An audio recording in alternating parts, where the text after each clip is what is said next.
యోబు గ్రంథము 29వ అధ్యాయము 14వ వచనం. నేను నీతిని వస్త్రముగా ధరించుకుని ఉంటిని కనుక అది నన్ను ధరించెను. ఇక్కడ భక్తుడైనటువంటి యోబు గారు పలుకుతున్నటువంటి మాట ఏంటంటే, నేను నీతిని ధరించుకున్నాను. నీతిని ఎలాగ ధరించుకున్నానంటే వస్త్రము వలె. నిజానికి మనము గమనించినట్లయితే చెప్పులు ధరించుకోకుండా అయినా ఉండగలం, ఇంకేమైనా ధరించుకోకుండా ఉండగలం. కానీ ప్రతి ఒక్కరూ వస్త్రము ధరించుకోకుండా ఉండగలరా? ఉండలేరు. కారణం ఏంటంటే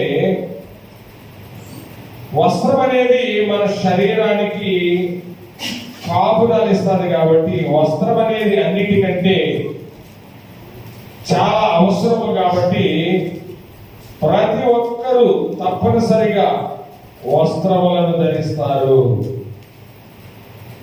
కాబట్టి నీతిని కూడా నేను ఎలాగ ధరించుకున్నానంటే, వస్త్రము ఏ విధంగా ఎప్పుడు నా మీద ఉండాలని నేను ఎలా కోరుకుంటానో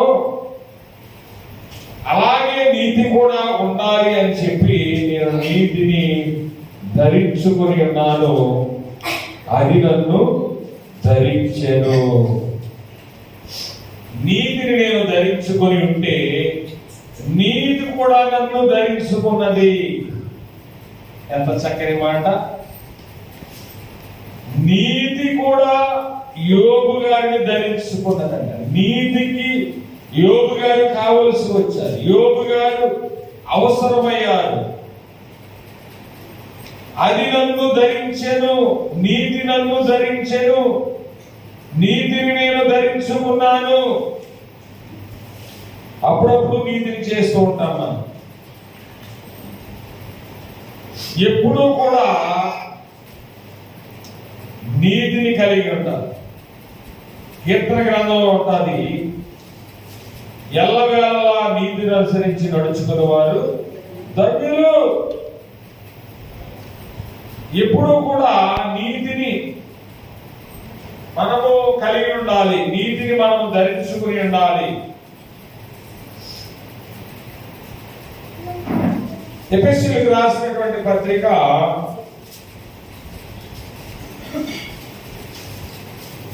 6వ అధ్యాయంలో, ఎఫెసీయులకు రాసినటువంటి పత్రిక 6వ అధ్యాయంలో 14వ వచనంలో, ఏలయనగా మీ నడుమునకు సత్యమును దట్టి పట్టుకుని నీతి అను మైమరుపు తొడుగుకుని, నీతి అను మైమరుపు తొడుగుకుని. మిలిటరీ వాళ్ళని ఒకసారి మనం గమనించాలి. మిలిటరీ వారు ఉన్నారు అని అంటే వాళ్ళు ప్రహారా కాసేటటువంటి ప్రాంతంలో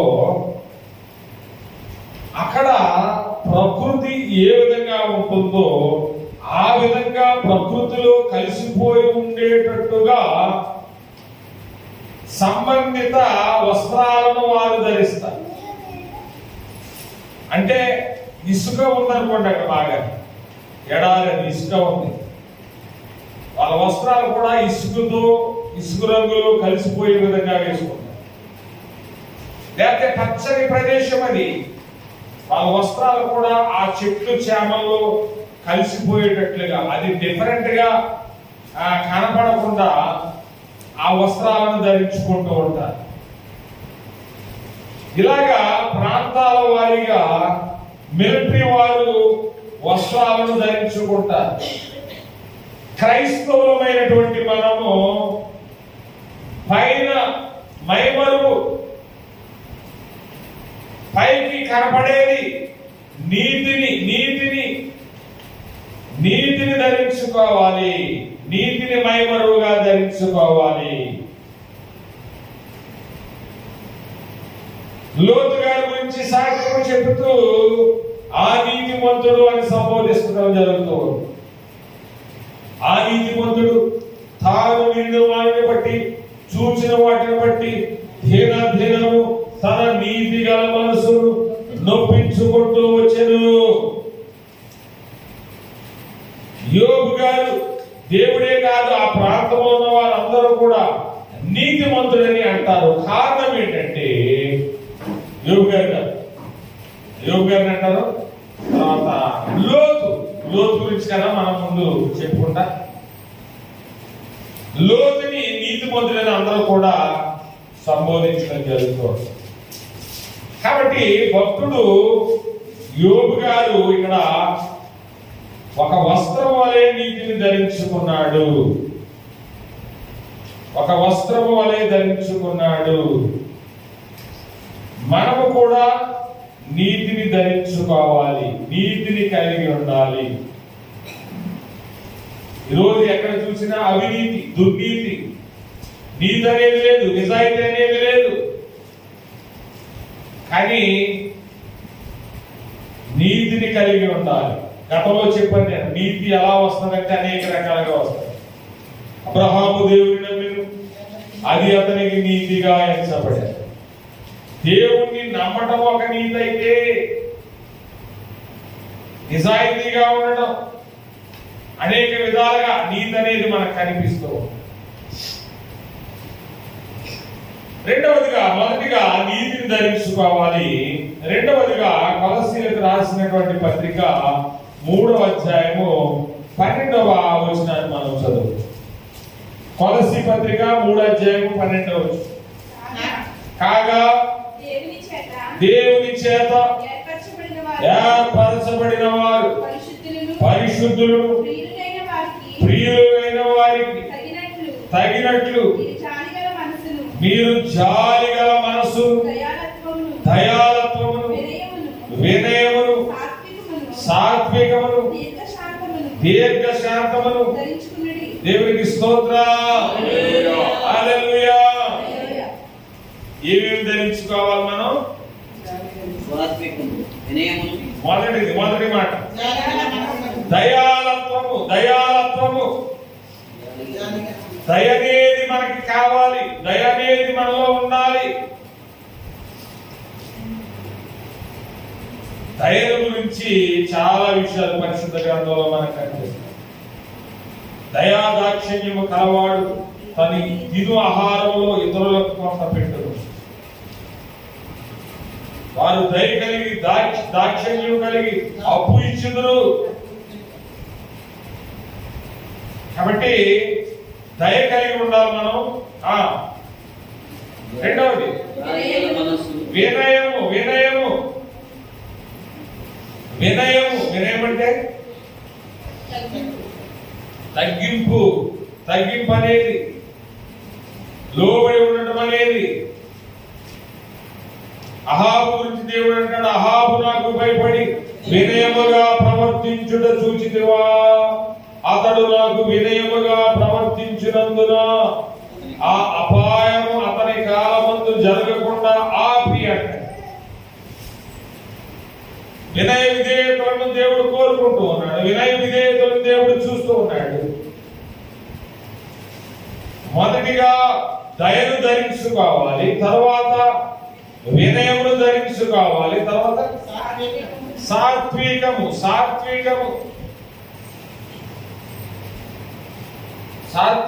ధరించుకోవాలి. నేను సాత్వికుడు, దీన మనసు కలవాడు అంటాడు యేసుప్రభువు. సాత్వికులు ధన్యులు,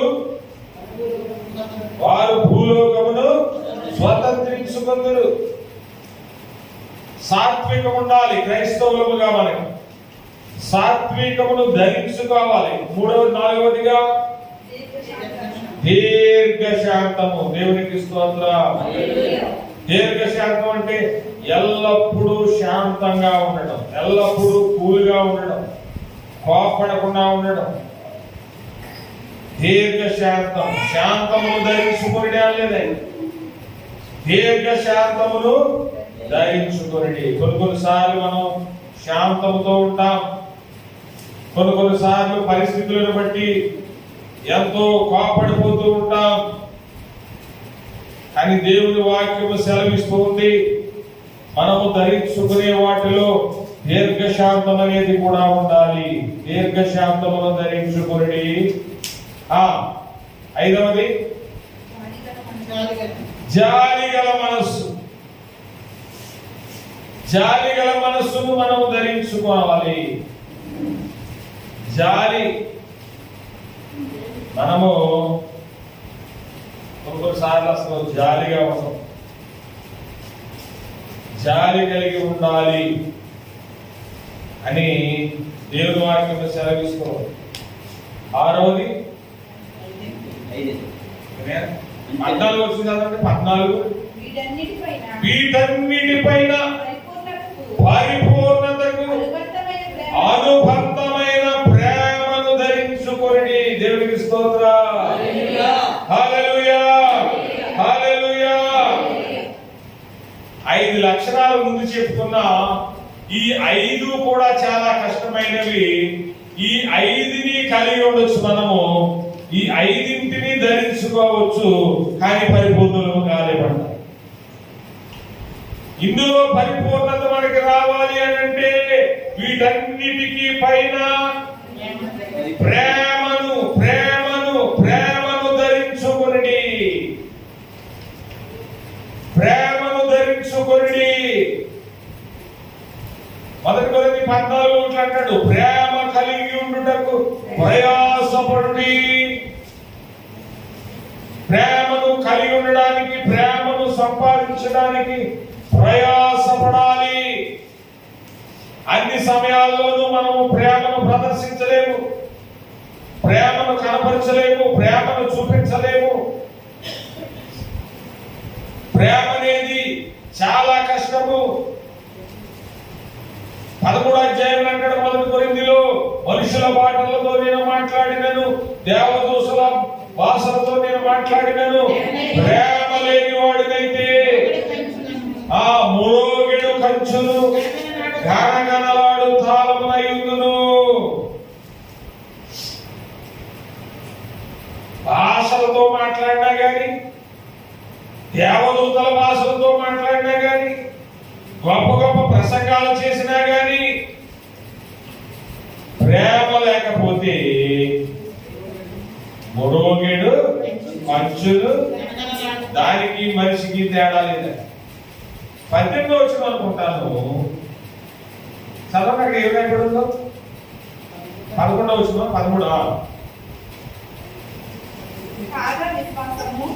ఎన్ని వచ్చినా 13 వచ్చిన. కాగా విశ్వాసము, నిరీక్షణ, ప్రేమ, ఈ మూడును నిలుచును. వీటిలో శ్రేష్టమైనది. దేవునికి స్తోత్రం చెల్లించండి. హల్లెలూయా. విశ్వాసము, నిరీక్షణ, ప్రేమ మూడింటిని చూపిస్తూ ఉన్నాడు. విశ్వాసాన్ని పక్కకెట్టేసింది, నిరీక్షణని పక్కకెట్టేసింది. ఈ మూడింటిని కంపేర్ చేస్తే ఈ మూడింటిలో శ్రేష్టమైనది ఏది అని అంటే ప్రేమ. ఈ మూడింటిలో శ్రేష్టమైనది ప్రేమ అంట. ప్రేమ. మనము అన్ని వేళల్లో ప్రేమించలేము, అన్ని సమయాల్లో ప్రేమించలేము. కొన్ని సమయాల్లో ద్వేషిస్తూ ఉంటాము పరిస్థితులను బట్టి. నేనైనా మీరైనా ఎవరైనా.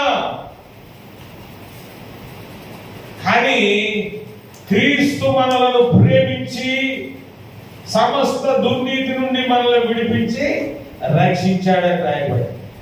ఎంతగా ప్రేమించాడంటే ఆయన ప్రాణము ఇచ్చినంతగా. దేవుడు లోకమును ఎంతో ప్రేమించాడు. ఎంత అంటే ఆయన ప్రాణమును ఇచ్చినంతగా మనలను ప్రేమించాడు. ప్రేమ శాశ్వతమైనది, ప్రేమ శ్రేష్టమైనది, ప్రేమ విలువైనది.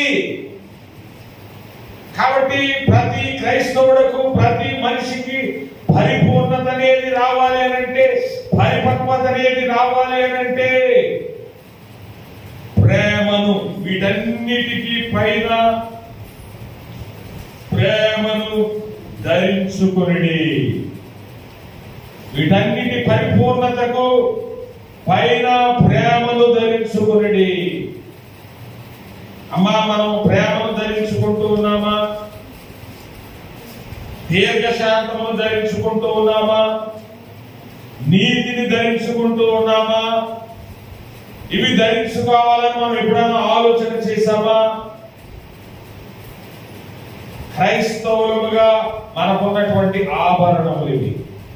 క్రైస్తవులుగా మనకున్నటువంటి విలువైనటువంటి దేవుడిచ్చినటువంటి వస్తువులు ఇవి.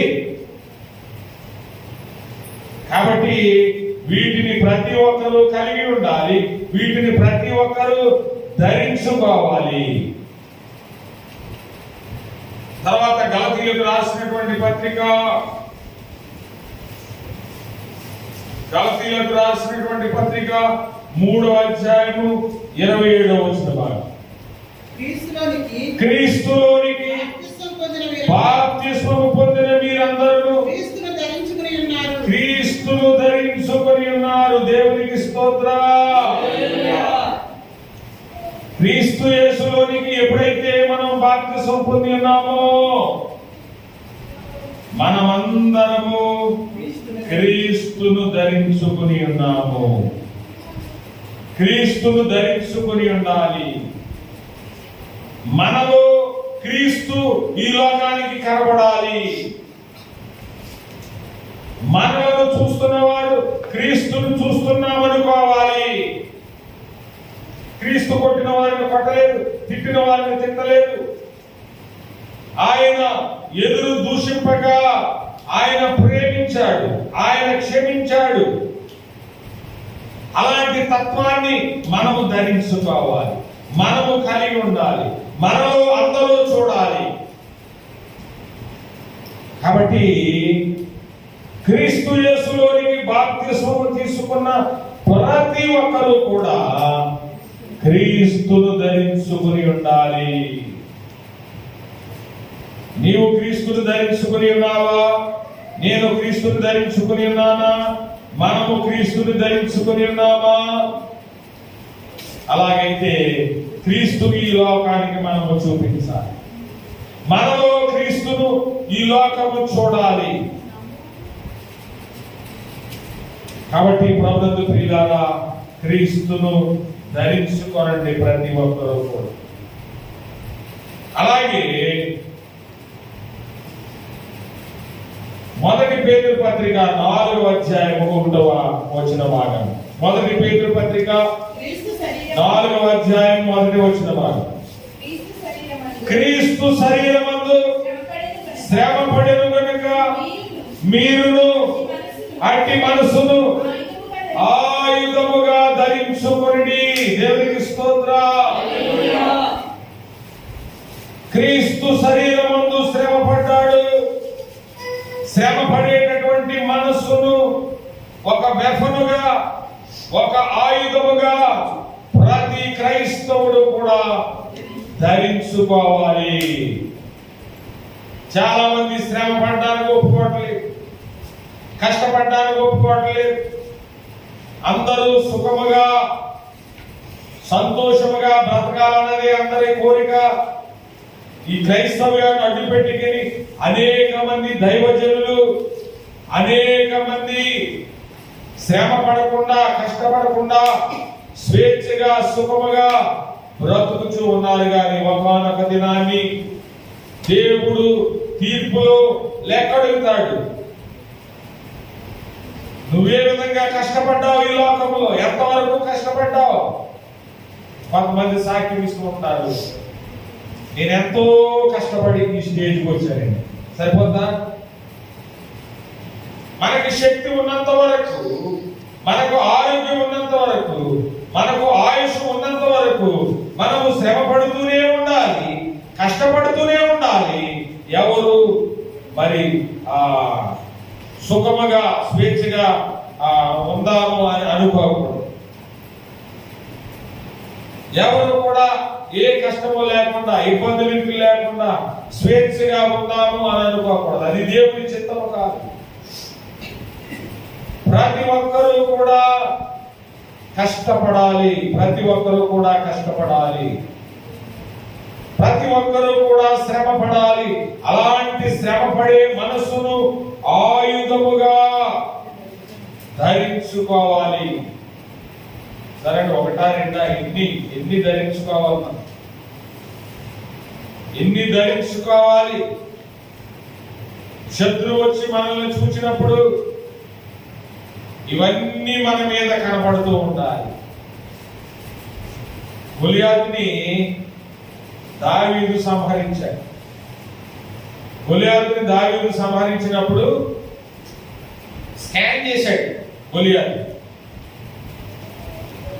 స్కాన్ చేసినప్పుడు గొలియాతులో వీక్ పాయింట్ దావీదుకి ఎక్కడ కనిపించిందంటే నొసల మీద కనిపించింది. ఎందుకంటే కవచములోనికి గాలి వెళ్ళడానికి, ఆక్సిజన్ వెళ్ళడానికి ఇక్కడ చిన్న హోల్ ఉంటదండి. ఆ చిన్న హోల్ ని స్కాన్ చేశాడు దావీదు.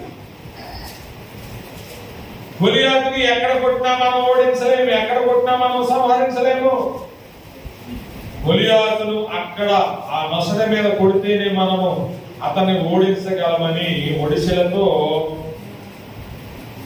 ఆయన నొసల మీద కొట్టినప్పుడు స్వర తప్పి పడిపోయినప్పుడు వెళ్ళి అతని కత్తితో అతని తల నరికినట్లుగా మనం అంటే శత్రువు ప్రతి క్రైస్తవుడి యొక్క వీక్ పాయింట్ వెతుకుతూ ఉంటాడు.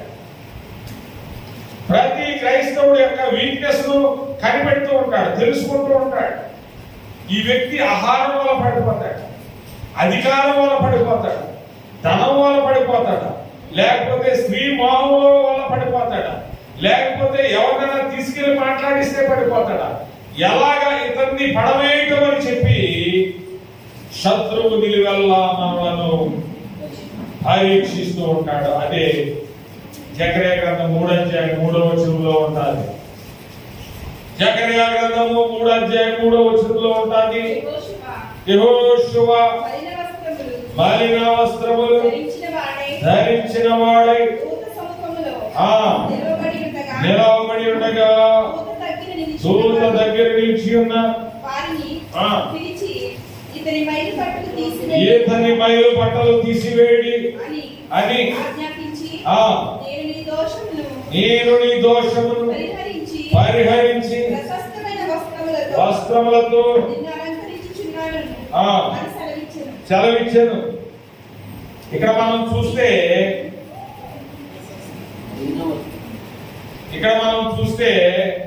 యెహోషువను దూత చూపిస్తూ ఇతడు అగ్నిలో నుండి తీసిన కొరవి వలె ఉన్నాడు కదా. రెండవ చూడండి, 3:2. యెహోషువ ఎలా ఉన్నాడండి? కొరవి అంటే ఏ పక్కని కూడా మనం ముట్టుకోలేదు. కట్టె అయితే ఒక పక్క కాలుతో ఒక పక్క ఉంటుంది. ఆ కట్టె పూర్తిగా కాలిపోయినప్పుడు, పూర్తిగా అగ్నిమయం అయిపోయినప్పుడు ఒక కొరవిగా మారిపోతుంది. అప్పుడు ఏ ప్రక్కన కూడా మనం దాన్ని టచ్ చేయలేము. యెహోషువ కూడా అలాగే ఉన్నాడంట. ఏ ప్రక్కన అతన్ని టచ్ చేయడానికి అవకాశం లేని వాడుగా యెహోషువ ఉన్నాడంట. అపవాది అతన్ని స్కాన్ చేసినప్పుడు అతడు కొరవి వలె ఉన్నాడు. అలాగే యోబు గ్రంథము 1:7 భాగాన్ని మనం చూస్తూ ఉన్నప్పుడు యెహోవా నీవు ఎక్కడ నుండి వచ్చిందని వారిని అడగగా అపవాది భూమి మీద ఇటు అటు తిరుగుచు అందులో సంచరించుచు వచ్చిందని ప్రత్యుత్తరం ఇచ్చెను. అందుకు యెహోవా నీవు నా సేవకుడవైన యోబు సంగతి. ఇక్కడ దేవుడైన యెహోవా ఏమడగాలంటే భూమి మీద ఉన్నటువంటి భక్తులు, యోబు అనే ఒక భక్తుడు నాకున్నాడు, నీకు తెలుసా అని అడగాలి. కానీ దేవుడు అలా అడగలేదు. యోబు సంగతి ఆలోచించితివా అని ప్రశ్నించాడు. అప్పుడు అపవాది ఏం సమాధానం ఇచ్చాడు? ఆ దేవుడు అంటాడు ఇంకా, అతడు యథార్థవంతుడును న్యాయవంతుడును దేవుని యందు భయభక్తులు కలిగి చెడుతనం విసర్జించిన వాడు భూమి మీద అడుగగా అపవాది యోబు ఊరకై ఆయన నీవు అతనికి ఇంటి వారికి సమస్తమునకు చుట్టూ దేవునికి స్తోత్రం. హల్లెలూయా. యోబు గారి గురించి ఆలోచించావని దేవుడు అడుగుతుంటే, ఎన్నోసార్లు వెళ్ళాను దేవా, యోబు గారిని ఎన్నోసార్లు చేజిక్కించుకోవాలని వెళ్ళాను. అతనికి మాత్రమే కాదు, అతని ఇంటి వారికి మాత్రమే కాదు, అతనికి కలిగిన సమస్తమునకును చుట్టూ నీవు కంచె వేసితివి కదా. స్కాన్ చేసిందా లేదా? చాలా సార్లు వెళ్ళి యోబు గారి పిల్లల ద్వారా యోబు గారిని పట్టుపట్టించారు, యోబు గారి పనివారి ద్వారా యోబు గారిని పట్టుపట్టించారు అని ఆలోచన చేస్తే, అతనికి కలిగిన పనివారితో సహా అందరి చుట్టూ దేవుడు కంచేసేశాడు. కాబట్టి యోబును ఏమీ చేయలేకపోయింది. నువ్వు ఆ కంచె తీసివేస్తేనే గాని నేను అతన్ని ఏమీ చేయలేనని అన్నది. దేవుని ఎడల భయభక్తులుగా వారి చుట్టూ ఆయన దూత కావలై ఉండి వారిని కాపాడునని దేవుని యొక్క వాక్యం సెలవిస్తూ ఉంటుంది. మన చుట్టూ దేవుడి దూతల కాపలా ఉంటాయండి. మనము వాటిని నమ్మము. మనం చీకటిలో ప్రయాణం చేస్తుంటే ఆ డొక్కలోనూ ఎక్కడో దెయ్యాలు ఉంటాయని అనుకుంటాం, కానీ మనకు ముందు వెనుక పైన అన్ని ప్రక్కల దేవుని యొక్క సహాయము కాపుదల ఉందని మనం ఎప్పుడు అనుకోము.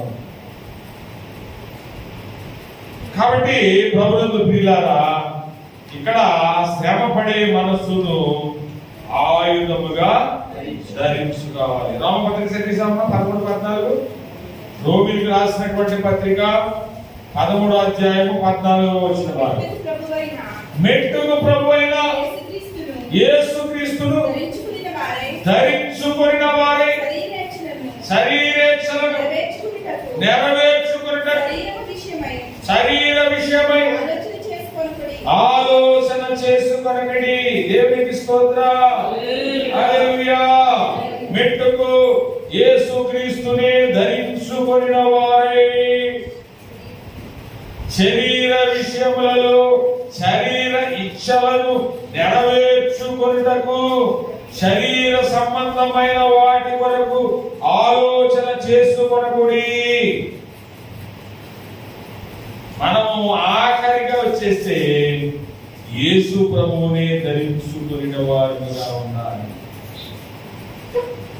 మన మీద యేసు ప్రభు వారు కనబడాలి. ఐగుప్తు దేశంలో ఇశ్రాయేలు ప్రజల యొక్క నివసించే గృహాల యొక్క ద్వారబంధములలో పైన అడ్డకమ్మికి నిలువు 2 కమ్ములకు ప్రోక్షింపబడిన నిబంధన రక్తము కనబడాలి. ఆ రక్తము కనబడితే మరణ దూత ఆ ఇంటిని వదిలి వెళ్ళిపోద్ది. ఇప్పుడు యేసుక్రీస్తు ఎవరి మీద కనపడతాడు, ఎవరి జీవితాల్లో యేసు ప్రభు కనపడతాడు, అప్పుడు ప్రతి అపాయము, శోధన, ఇరుకులు, ఇబ్బందులు ఆ వ్యక్తిని వదిలి వెళ్ళిపోతాయి. యేసు ఉన్న వ్యక్తిని ఏది టచ్ చేయడానికి వీల్లేదు. యేసును కలిగి ఉన్నవారు చెడు ఆలోచనతో ఉండరు, దురాలోచనతో ఉండరు, చెడ్డ తలంపులతో ఉండరు, పరిశుద్ధముగా ఉంటారు, పవిత్రముగా ఉంటారు, ప్రభువును సంతోషపెట్టే క్రమంలో ఉంటారు. కాబట్టి ప్రభువును మనము ధరించుకోవాలి, ప్రభువుతో మనము నింపబడాలి.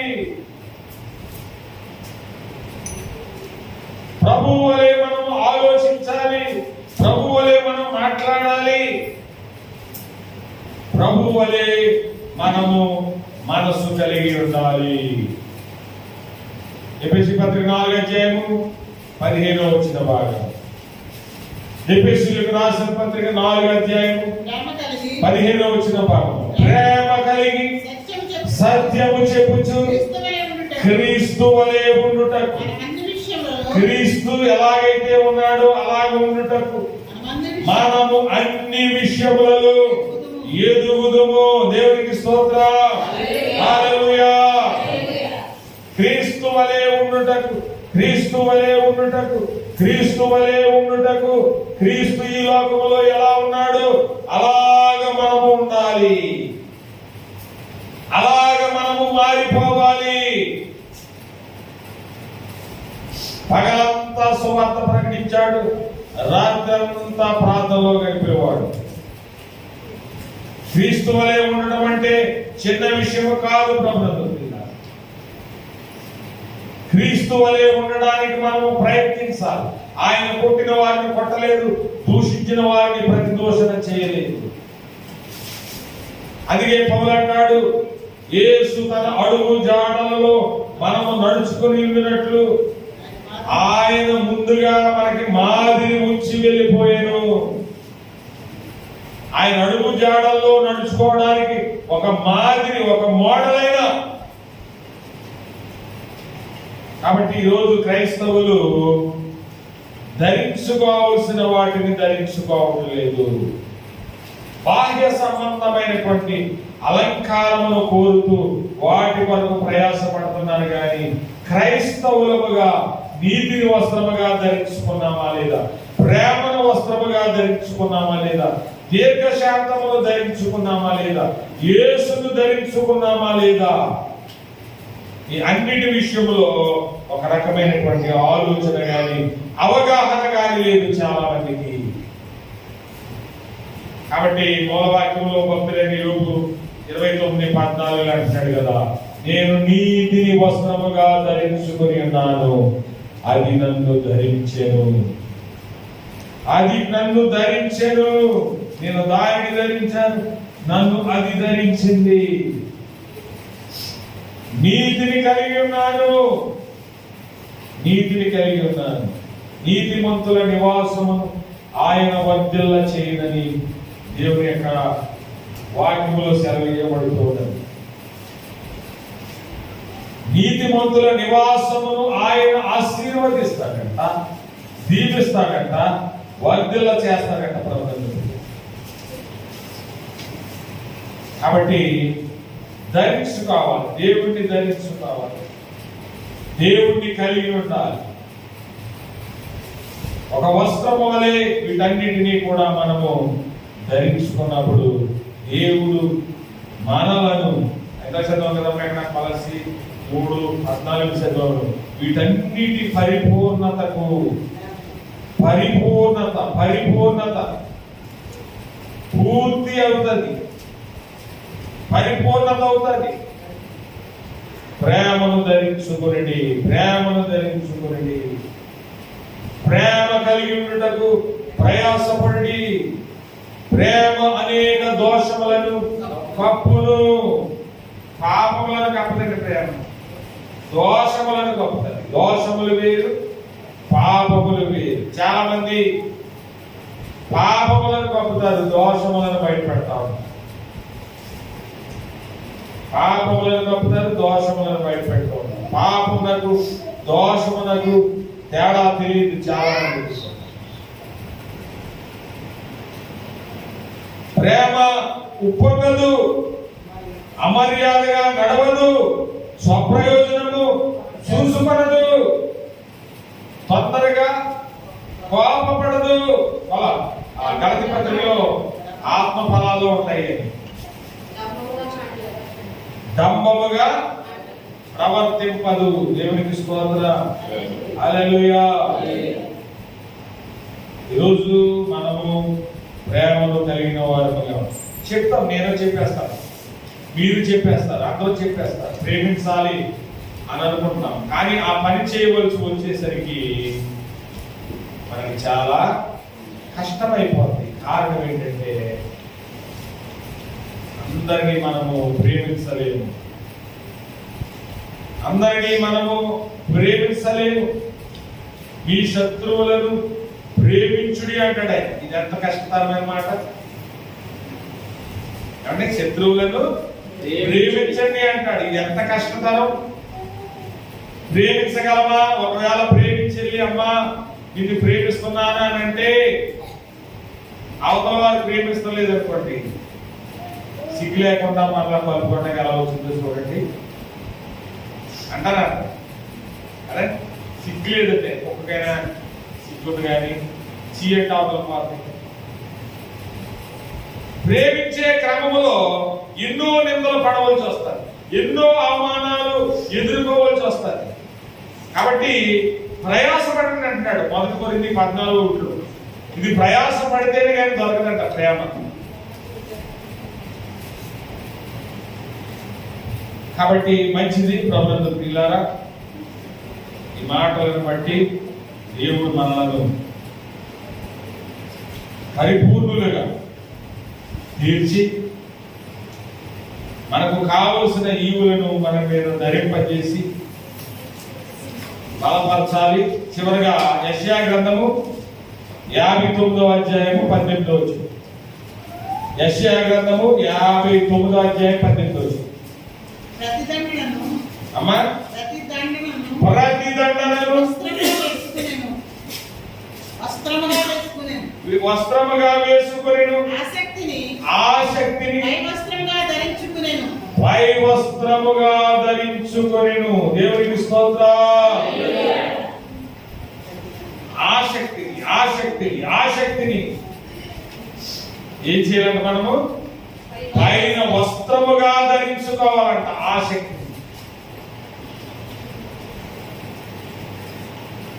ఆసక్తి విషయంలో మాంద్యులు కాక ఆత్మయందు తీవ్రత గలవారై ప్రభువుని సేవించుడని ఎబ్రీ పత్రికలో రాయబడింది. ఆసక్తి విషయంలో మాంద్యులు కావద్దని రాయబడింది.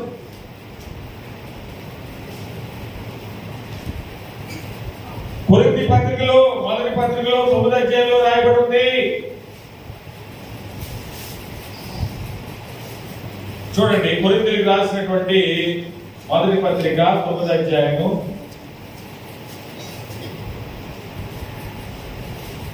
1వ పత్రిక 9వ అధ్యాయము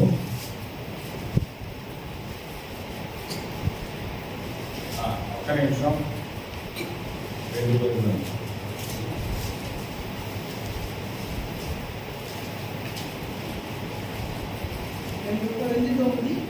2 కొరింథీ 9 3వ వచనం. మీ ఆసక్తిని చూచి అనేకులు ప్రేరేపింపబడిరి. దేవునికి స్తోత్రం. కొరింథీయుల ఆసక్తిని చూసంట అనేకులు ప్రేరేపింపబడి ప్రభువును హత్తుకుని ప్రభువుని నమ్ముకున్నారని.